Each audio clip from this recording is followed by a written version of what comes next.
Hey guys, long time no see. I know you probably didn't want a quick review from me, but I promise I'm working on a bigger video. I'm gonna be working on a Stranger Things video where I cover. It's gonna be a new series called Show Talk, where I discuss shows I like, and I want to try something different, because I don't want to only talk about movies. I want to talk about shows too, and I also like to talk about video games as well. But that's kind of harder for me to review because I don't have easy access to video games. But anyway, I want to cover Stranger Things, and what I would do is I would talk about each season in the video, and so I'd go from season 1 to season 2 to season 3, and that would be all my category. That would be like how I would split up the video, and it was gonna be a much longer video than normal, but I think it'll be pretty good. I think you'll like it, and I think the longer video format will help me kind of go more in depth, and I think. Well, I hope you like it. Okay, so basically, I'm doing another triple quick review because I've watched a few movies. I've watched a few movies while I was going because I was traveling and I went on a plane recently. Don't worry, I wore my mask and everything, and I was on one of those really long flights, so they had screens where I could where they gave me a wide range of movies I could watch, and so I decided to watch. Two of the movies I'm reviewing today, I decided to watch them on a plane, and one of them I watched at my uncle's house. So let's just get started. I don't want to waste more time because I think we're almost at 2 minutes. So let's get started. So first movie I'm gonna talk about is Soul. So Soul is a new Pixar film directed by Pete Docter and Ken Powers. So I believe he's also worked, Pete Docter in particular, he's also worked on Inside Out and Up and Monsters Inc. So he's worked on previous Pixar films, and this dude knows what he's doing. I know Up and Monsters Inc. are really good, and it's been a while since I watched Inside Out, so I don't really have an opinion on that. But I remember it being pretty good. So this guy knows what he's doing, and yeah, Soul is amazing. Let's talk about the pros first. I love the animation, like the animation in this movie is so unique. Like from the trailers, I thought it would just look like Inside Out again, and so I was kind of annoyed, and I wasn't the only one. But it's so unique, and it kind of goes for this. It kind of goes for this style of when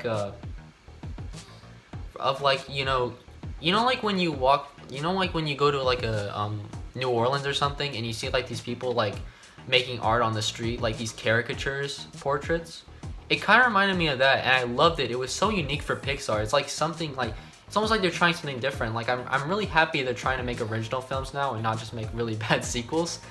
And another thing is the writing. The writing's really good. That's kind of, it's not a surprise. Pixar's pretty good at that. Not as good as their classic films. So movies like Ratatouille, Incredibles, Up, Monsters Inc. Not as good as those movies, but still very good. I still enjoyed it, and the acting too is also really good. There was everyone did their part, and I just learned that the main character Joe Gardner is actually played by Jamie Foxx. I didn't even realize that. So Jamie Foxx, nice job, man. You did a really good job. There's only one problem I had with the acting, and that I'm gonna get to, but so some cons. There were some plot holes in this film. I'm not the type of guy to start writing over plot holes in a movie, but there was one that I felt if they just did this one thing, the main characters, the movie could have ended so much faster. I mean, I'm happy it didn't, but it's just something I thought I'd mention. 22's actor, I felt she got a little annoying at points, but I did learn to like her, so it wasn't a major issue. And it's honestly not that funny for a Pixar movie. I didn't laugh that much. There was a few moments that kind of made me chuckle or smile, but honestly, it's not the most funniest Pixar film. But overall, I'd highly recommend it, and it's a great movie, both for kids and adults, and so I'd highly recommend it. So next film is Skyfall. So this is the third film in the Daniel Craig James Bond movies. And I loved it. It's probably my favorite James Bond Daniel Craig film. I'm trying to get into the James Bond movies because I really want to watch all of them. I've only watched the Daniel Craig ones. But out of the Daniel Craig, this is definitely my favorite. Let's talk about it. So let's talk about some pros. The action top notch, super good. It's amazing. I mean, not really much to say there. Great job, guys. And an improvement from Quantum of Solace. I didn't hate Quantum of Solace, but the action had a lot of shaky cam, so you couldn't really tell what was happening most of the time. But yeah, good action. Not much to say there. All the acting was great. Daniel Craig is amazing. Great job, Daniel. He's super good. He's great as Bond. And Judi Dench too as M. They both do an incredible job.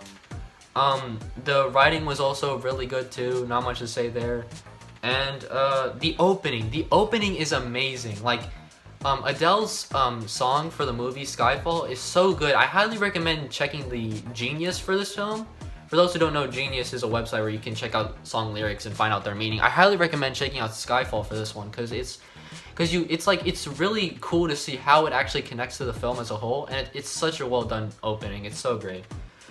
And honestly, there's not many cons with the movie. My only kind of con was, I think, and it's kind of a nitpick, I think Q could have been a little more interesting, personally. Like, I thought he was meh.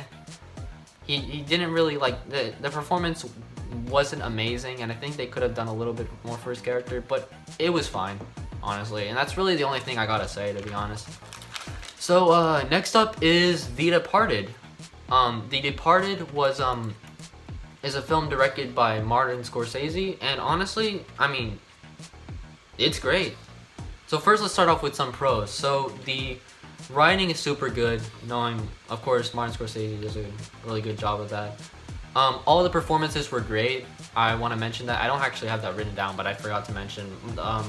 All the performances are really good, and Mark Wahlberg especially. Like, Mark Wahlberg, I know him as like a really bad actor, and his line delivery his line delivery is usually like awful in films, but he actually did a really good job here.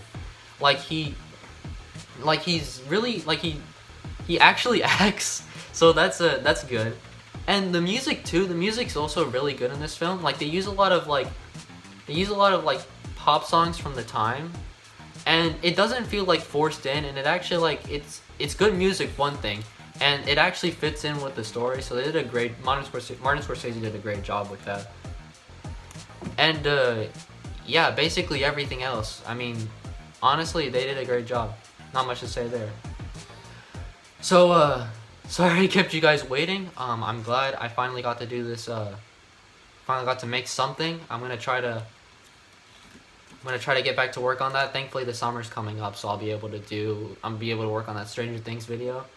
And I also watched Spectre, but I think I have a lot to say about that film. I might make my own video just for Spectre one day. So I'm not gonna talk about it here, but well, yeah, that's basically it. See ya.